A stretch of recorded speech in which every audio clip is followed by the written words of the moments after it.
লখিমপুৰত খিলঞ্জীয়া ঐক্যমঞ্চৰ গৰ্জন।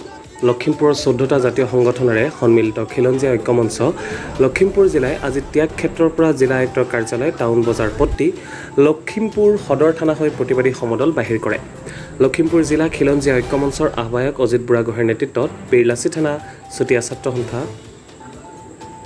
আদিবাসী ছাত্ৰ সন্থা, কোচ ৰাজবংশী ছাত্ৰ সন্থা, টাই আহোম ছাত্ৰ সন্থা, মৰাণ ছাত্ৰ সন্থা, অসমীয়া যুৱ মঞ্চ, অসম জাতীয়তাবাদী যুৱ ছাত্ৰ পৰিষদ, অনুসূচিত জাতি ছাত্ৰ সন্থা, গৰিয়ামৰীয়া দেশীয় পৰিষদ আদি 14টা সংগঠনৰ শীৰ্ষ আৰু জিলা নেতৃত্বই খিলঞ্জীয়াক ভূমিৰ পট্টা প্ৰদান কৰক, খিলঞ্জীয়াক অনুসূচীৰ মৰ্যাদা দিয়ক, হেংদাং লোৱা নাই, ধৰিলে ৰক্ষা নাই, অনা অসমীয়াৰ দাদাগিৰি নচলিব, অফিচ কাছাৰীত ফলক অসমীয়াত লিখক আদি শ্লোগান দি প্ৰতিবাদী সমদল আগুৱাই যায়। প্ৰতিবাদী সমদলত বীৰলাচি থানাৰ অজিত বুঢ়াগোহাঁই, কোচ ৰাজবংশী ছাত্ৰ সন্থাৰ কেন্দ্ৰীয় সাধাৰণ সম্পাদক দীপক বৰা, আদিবাসী ছাত্ৰ সন্থাৰ লখিমপুৰ জিলা সমিতিৰ সভাপতি সম্পাদক দ্বয় বসন্ত কৰ্মকাৰ আৰু বিজু নায়ক, অনুসূচিত জাতি ছাত্ৰ সন্থাৰ পাৰ্থ দাসৰ লগতে লখিমপুৰ জিলাৰ প্ৰায় 1.5 শতাধিক খিলঞ্জীয়া ৰাইজে অংশগ্ৰহণ কৰে। লখিমপুৰৰ পৰা মিণ্টু মিঞ্জিৰৰ ৰিপৰ্ট, আদিবাসী নিউজ।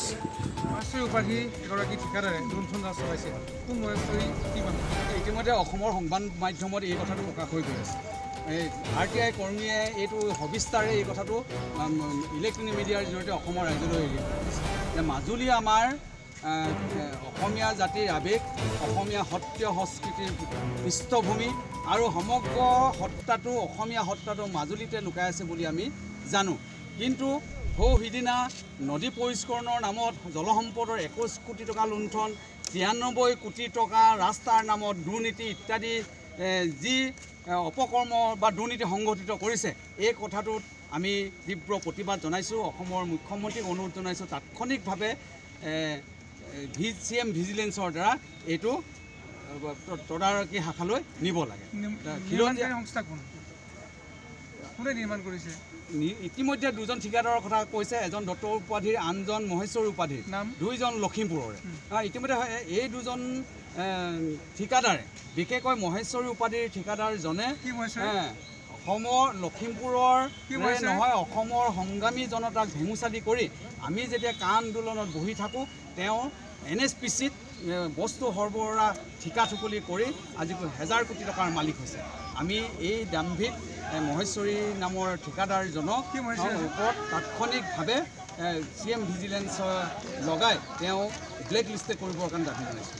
দ্বিতীয় কথাটো হ'ল, আজি খিলঞ্জীয়া ঐক্য মঞ্চই যি সমদল কৰিছে, এই সমদলৰ দ্বাৰা আমি এইটো কথা জনাই দিব বিচাৰিছোঁ, অসমত অসমীয়াগিৰি চলিব, অসমত অসমৰ জাতীয়তাবাদ সুস্থিৰভাৱে চলাৰ পৰিৱেশ লাগিব, অসমত অসমীয়া ভাষা, অসমৰ কৃষ্টি সংস্কৃতি, অসমৰ খিলঞ্জীয়া লোকৰ যি স্বকীয় ৰীতি নীতি, এইটো সদায় জীৱিত হৈ থাকিব লাগিব।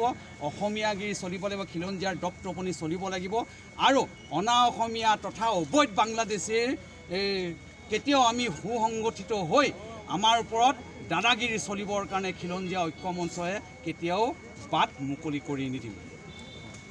আজি লখিমপুৰত 14টাকৈ খিলঞ্জীয়াৰ সংগঠনে আমি পদযাত্ৰা কৰিছোঁ শান্তিভাৱে।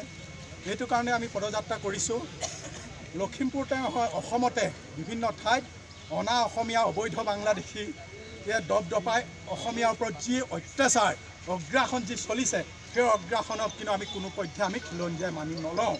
আমাৰ খিলঞ্জীয়া আধিপত্য অসমত থাকিবৰ বাবে আজি খিলঞ্জীয়া অসমৰ প্ৰতি জিলাই জিলাই জাগিছে আৰু লখিমপুৰতো জাগিছে। সেয়েহে আমি আপোনালোকৰ মাধ্যমে কৈছোঁ, লখিমপুৰ জিলাত অনা অসমীয়া অবৈধ বাংলাদেশী সকলো হুঁচিয়াৰ। আজিৰ পৰা যদি অনা অসমীয়াই অসমীয়াৰ ওপৰত অলপো দপদপনি মাৰিবলৈ বিচাৰে, তেতিয়াহ'লে খিলঞ্জীয়া ঐক্যমঞ্চই বিভিন্ন ধৰণৰ কাৰ্যসূচী হাতত ল'বলৈ বাধ্য হ'ব। আমি আপোনালোকৰ মাধ্যমে অসমৰ তথা লখিমপুৰ জিলা অনা অসমীয়া অবৈধ বিদেশীসকলক, অবৈধ বাংলাদেশীসকলক যিখিনি সংগঠন আমাৰ খিলঞ্জীয়াত নপৰে, আমি সেইসকলৰ সংগঠনক আমি লখিমপুৰ জিলাত অসমত তেওঁলোকৰ সংগঠন নকৰিবৰ কাৰণে আমি অনুৰোধ জনাইছোঁ। এইটো কাৰণে অনুৰোধ জনাইছোঁ, তোমালোক ইয়াৰ আশা ব্যৱসায় কৰি খাই বৈ থকা আমাৰ লগত ককা ভাইকে থকা আমাৰ আপত্তি নাই, তোমালোকৰ কিন্তু সংগঠনৰ আমি বিৰোধিতা কৰিছোঁ। এইটো কাৰণে বিৰোধিতা কৰিছোঁ, তোমালোকৰ সংগঠনে যিমান ভাল কাম কৰিছে তাৰ ভাল কামৰ আহিলালৈ তোমালোকে আমাৰ অসমীয়া খিলঞ্জীয়াক তেজ শুহি শুহি খাইছা। গতিকে আমি তোমালোকক সকীয়াই দিছোঁ, আজিৰ পৰা দ্বিতীয় দিন যাতে অসমীয়া খিলঞ্জীয়াৰ ওপৰত আপোনালোকৰ কোনো ধৰণৰ দপদপনি নচলিবৰ বাবে সকীয়াই দিয়ে। এই